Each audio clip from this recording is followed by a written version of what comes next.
মাদকদ্রব্য গাঁজা কুড়াচ্ছে শত শত জনগণ, এমন ঘটনাটি ঘটেছে নাটোরের নলডাঙ্গা প্রতিনিধি ফজলে রাব্বি জানান, শনিবার সকাল থেকে সন্ধ্যা পর্যন্ত উপজেলার মাধনগরে দেখা যায় এমন দৃশ্যের। বিষয়টি এখন টপ অব দ্য টাউন। স্থানীয় এলাকাবাসী হাসান আলী, রাকিব হোসেন সহ আরো অনেকেই জানান, উপজেলার মাধনগর রেল স্টেশনের দক্ষিণে ১৫৩ নং পিলারের কাছে কয়েক কেজি গাঁজা দেখতে পায় স্থানীয়রা। বিষয়টি ছড়িয়ে পড়লে শত শত জনগণ সেখানে ভিড় জমায়। তারা আরও জানান, অনেকের ধারণা রাতের কোনো এক সময় এই মাদকদ্রব্য গাঁজা ট্রেন থেকে ফেলে দেওয়া হয়েছে। একটি গাঁজার ব্যাগ পুরোপুরি ভর্তি ছিল, আর চারপাশে ছড়িয়ে ছিটিয়ে পড়েছিল আরও প্রচুর গাঁজা। অনেকেই এসে গাঁজা কুড়িয়ে নিয়ে যাচ্ছে। মাধবনগর রেল স্টেশনের কর্তব্যরত স্টেশন মাস্টার মোহাম্মদ ইমদাদুল হক মিলন ঘটনাটির সত্যতা নিশ্চিত করে জানান, রেল স্টেশনের দক্ষিণে মাছের আড়তের কাছে প্রচুর লোকের সমাগমে জানা যায় সেখানে জনগণ মাদকদ্রব্য গাঁজা কুড়াচ্ছে। বিষয়টি নিয়ে প্রশাসন তদন্ত করছে।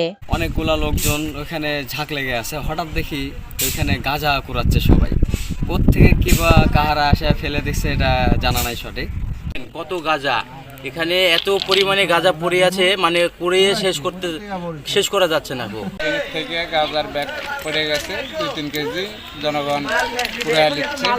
পড়ে আসলো, মহিলা প্রথমে দেখতে পাচ্ছে, দেখে যে গাঁজা, তারপরে ওই মহিলা চলে গেছে, আর সবাই যে যার মতো পাচ্ছে লিয়ে চলে যাচ্ছে গাঁজা।